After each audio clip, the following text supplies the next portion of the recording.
తెల్ల బంగారంగా పిలువబడుతూ రైతుల కొంగు బంగారంగా మారిన ప్రత్తి తెలుగు రాష్ట్రాల్లో పండించే వాణిజ్య పంటల్లో ప్రధానమైనది. సాధారణంగా ప్రత్తి సాగు యాజమాన్యమంతా ఒక ఎత్తైతే తీతలు మరొక ఎత్తు.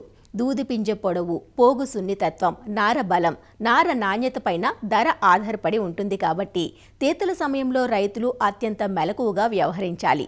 నాణ్యత లేని తేమ శాతం ఎక్కువగా ఉన్న ప్రత్తిని మార్కెట్కు తరలిస్తే రైతుకు ధర దక్కదు. అయితే నాణ్యతా ప్రమాణాలు ఉండే విధంగా ప్రత్తి తీతల సమయంలోనూ అనంతరం రైతులు కొన్ని మెలకువలు పాటించడం వల్ల మంచి ధరను పొందే అవకాశం ఉంటుంది. మెరుగైన నాణ్యత పొందేందుకు ప్రత్తి రైతులకు సూచనలు అందిస్తున్నారు ఆచార్య ఎన్జీ రంగా వ్యవసాయ విశ్వవిద్యాలయం గుంటూరు లాంఫామ్ ప్రాంతీయ వ్యవసాయ పరిశోధనా స్థానం ప్రత్తి విభాగం ప్రధాన శాస్త్రవేత్త డాక్టర్ ఎన్ రాజమణి. ప్రత్తిలో మనకి ఆఖరి దశలో ఉంది, చివరి పికింగ్ జరుగుతూ ఉంది. ప్రతి ఆఖరి దశ తీతలో ఉన్నప్పుడు ముఖ్యంగా ఏం జరుగుతుందంటే ఆకులు ఎండిపోవటము, అలాగే ప్రతి గుబ్బల పక్కన ఉన్న రెమ్మలు లాంటివి కూడా ఎండిపోయి ఈ ఎండిపోయిన యొక్క ఆకులు అలములు కూడా పత్తిలో కలుస్తూ ఉంటాయి. ఆ విధంగా పత్తి యొక్క నాణ్యత తగ్గే అవకాశం ఉంది. ఎందుకంటే ఈ ఎండిపోయిన ఆకులు జనరల్గా ఏంటంటే ఈ రసం పీల్చుకునే పురుగులు తట్టుకునే శక్తి ఉన్న ఆకులు ఏంటంటే వాటికి ఒక నూగు ఉంటుంది.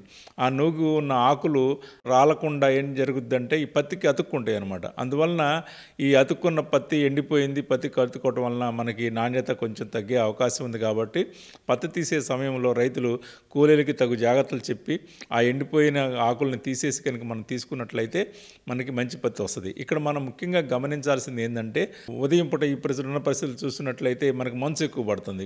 ఆ మంచు మీద కనుక మనం తీసినట్లయితే ఆ ప్రతి నాణ్యత మనకు తగ్గే అవకాశం ఉంది. అందువల్ల ఏంటంటే కొద్దిగా ఎండ వచ్చిన తర్వాత ఆ ప్రతి మీద పడిన మంచు ఆరిన తర్వాత కనుక మనం పత్తిని తీసుకున్నట్లయితే బాగుంటుంది. మరీ మిట్ట మధ్యాహ్నం పూట కనుక మనం తీసినట్లయితే ఈ ఎండిన ఆకులే ఇరిగిపోయి అతుక్కునే అవకాశం ఉంది. కాబట్టి మిట్ట మధ్యాహ్నంటప్పుడు మనం అవాయిడ్ చేసుకొని ఉదయం పూట సాయంత్రం పూట కనుక మనం తీసుకున్నట్లయితే బాగుంటుంది. అలాగే రైతు సోదరులు ప్రత్తి తీసేటప్పుడు మనకి ఎక్కువగా యూరియా బ్యాగ్స్లో పత్తిని కలెక్ట్ చేయడం జరుగుతుంది. అలా చేయకూడదు. ఎందుకంటే ఈ యూరియా బ్యాగ్లో ఉన్న దారపోగులు అంటే పాలీప్రొపిలీన్ దారాలు ఉంటాయి. అవి చాలా ఇబ్బంది అనమాట. ఎందుకంటే ఈ పత్తి తీసిన తర్వాత దాన్ని జిన్నింగ్ చేయటం, తర్వాత బట్టలు తయారు చేసే దారాలు తయారు చేస్తారు. కాబట్టి ఈ యొక్క దారాలు ఈ పత్తిలో కలిసిపోయి పత్తిని క్లీన్ చేసే ప్రాసెస్లో అవి కనపడవు అనమాట. అందువల్ల ఏంటంటే దూది నాణ్యత దెబ్బతినే అవకాశం ఉంది. ముఖ్యంగా గోనె సంచుల్లో కానీ క్లాత్ బ్యాగ్స్లో కానీ మనం కనుక పత్తిని కనుక కలెక్ట్ చేసుకున్నట్లయితే మనకి చాలా బాగుంటుంది అనమాట. పత్తి నాణ్యత కూడా దెబ్బతిందు. మనకి ప్రతి నాణ్యత కనుక చూసుకున్నట్లయితే ముఖ్యంగా 4 అంశాలు ఉంటుంది. పింజె పొడవు, పింజె యొక్క దృఢత్వము, సున్నితత్వము, అలాగే మెచ్యూరిటీ అనమాట. ఈ 4 కూడా ఏంటంటే జన్యుపరంగా సంబంధించిన అంశాలు అయినప్పటికీ కూడా కొద్దిగా వాతావరణ పరిస్థితులు, మనం చేసే మేనేజ్మెంట్ అంటే ఎరువులు వాడకంలో కూడా కొంచెం తేడా వచ్చే అవకాశం ఉంది. ముఖ్యంగా మైక్రోనైర్ అంటే ఇది సున్నితత్వాన్ని తెలిపే యొక్క సూచికము. ఇది కొద్దిగా మనకి అప్ అండ్ డౌన్ వచ్చే అవకాశం ఉందన్నమాట. మిగతా యొక్క లక్షణాలు మనం అంతగా ప్రభావితం కాకపోయినా ఈ మైక్రోనైర్ అనేది అది కొంచెం దెబ్బతినే అవకాశం ఉందన్నమాట. ముఖ్యంగా మన ఆంధ్ర రాష్ట్రంలో కొన్ని చూసుకున్నట్లయితే ఈ మైక్రోనైర్ వాల్యూస్ పెరుగుతున్నాయి. ప్రతిలో సున్నితత్వం, మృదుత్వం తగ్గిపోయి కొంచెం రఫ్ కాటన్ లాగా అవుతుందన్నమాట. దీనికి ప్రధాన కారణాలు ఏంటంటే టెంపరేచరు. ఈ టెంపరేచరు పత్తి తీసే సమయంలో ఎక్కువగా ఉండటం వల్ల ఏంటంటే ప్రతిలో మృదుత్వం తగ్గుతుంది. అలాగే ఎరువులు ఎక్కువ వేసినా కానీ ప్రతిలో మృదుత్వం తగ్గుతుంది అనమాట. ఈ యొక్క 2 విషయాలు కనుక రైతు సోదరులు గమనించి ఎరువులు వేసుకునేటప్పుడే తగు మోతాదులో కనుక వేసుకున్నట్లయితే మృదుత్వాన్ని కాపాడుకోవచ్చు.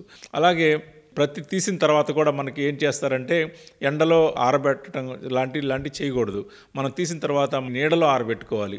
కొంతమంది రైతు సోదరులు ఏంటంటే కొంచెం దాని మీద నీళ్లు చల్లటము, లేకపోతే బరువు వస్తుందని చెప్పి అలా చేయకూడదు. అలా చేయటం వల్ల ఏంటంటే ప్రతి ఒక్క రంగు మారిపోయి అది ప్రతి నాణ్యత దెబ్బతినే అవకాశం ఉంది. కాబట్టి రైతు సోదరులు అట్లాంటివి చేయకుండా నీడలో ఆరబెట్టుకొని మండగట్టుకున్నట్లయితే మనకి దూది నాణ్యత బాగుంటుంది. అలాగే ప్రతిని 3-4 సార్లు తీస్తారు. కాబట్టి ఏ పికింగ్ ఆ పికింగ్నే సపరేట్గా అమ్ముకోవడం చేయాలి. ఎందుకంటే మొదట వచ్చేది చివరి వచ్చేది నాణ్యత కొంచెం తక్కువగా ఉంటుంది. రెండోసారి మూడోసారి తీసే దూది యొక్క నాణ్యత బాగుంటుంది. కాబట్టి రైతు సోదరులు దానికి విడివిడిగా మనం అమ్ముకుంటే బాగుంటుంది. ఇంకొకటి ఏంటంటే రకరకాల హైబ్రిడ్స్ని వాడుతున్నప్పుడు అన్ని రకాల హైబ్రిడ్స్ని కలిపి ఒకేసారి అమ్మటం లాంటివి చేయకూడదు. ఎందుకంటే ఈ యొక్క ప్రతి యొక్క నూలు లక్షణాలు వెరైటీకి హైబ్రిడ్కి మార్పుగా ఉంటాయి. కాబట్టి మంచి నాణ్యత గల పత్తిని సపరేట్గా కనుక అమ్ముకున్నట్లయితే మంచి రేటు వచ్చే అవకాశం ఉంది. అలాగే ఈ ప్రతి నాణ్యత విషయంలో కూడా ముఖ్యంగా ఎండిపోయిన గుల్లల నుంచి తీసుకునేటప్పుడు జాగ్రత్తగా సేకరించడం, అలాగే గుడ్డికాయల నుంచి కూడా మనం స్వీకరించకుండా కేవలం నాణ్యత ఉన్న పత్తి గుబ్బల నుంచే కనుక మనం పత్తిని కనుక ముందు తీసుకున్నట్లయితే అది నాణ్యత పత్తిలాగా సపరేట్గా అమ్ముకుంటుంటే మంచి రేటు వస్తుంది. ఏదైనా గుడ్డిగా ఉన్న కాయలు కానీ లేకపోతే చిన్నగా ఆ ఓపెన్ కాని బోల్స్ నుంచి మనం పిక్ చేసుకొని అది సపరేట్గా కనుక మనం పిక్ చేసుకున్నట్లయితే మనకి మంచి రేటు వచ్చే అవకాశం ఉందన్నమాట. ఇప్పుడున్న పరిస్థితుల్లో ఒకవేళ ప్రతి రేటు సరిగా లేకపోతే వాళ్ళు నిల్వ ఉంచుకొని తర్వాత అమ్ముకునే పద్ధతి కూడా కొంతమంది పాటిస్తున్నారు.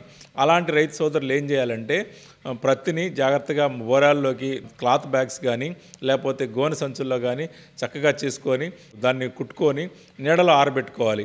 అలాగే ఎండ తగిలే ప్రదేశాల్లో, తేమ ఉన్న ప్రదేశాల్లో లేకపోతే ఎక్కడన్నా వర్షాలు పడే ప్రాంతాల్లో ఉంచకుండా తగు జాగ్రత్తలు తీసుకున్నట్లయితే ప్రతి ఏమాత్రం పాడు కాదు. ముఖ్యంగా ఏంటంటే ప్రత్తిని నిల్వ చేసేటప్పుడు అందులో తేమ, గింజలో ఉన్న తేమ శాతము తగ్గాలి. బాగా పత్తి ఆరిన తర్వాత మాత్రమే మనం బోరాలకు తొక్కుకోవాలి.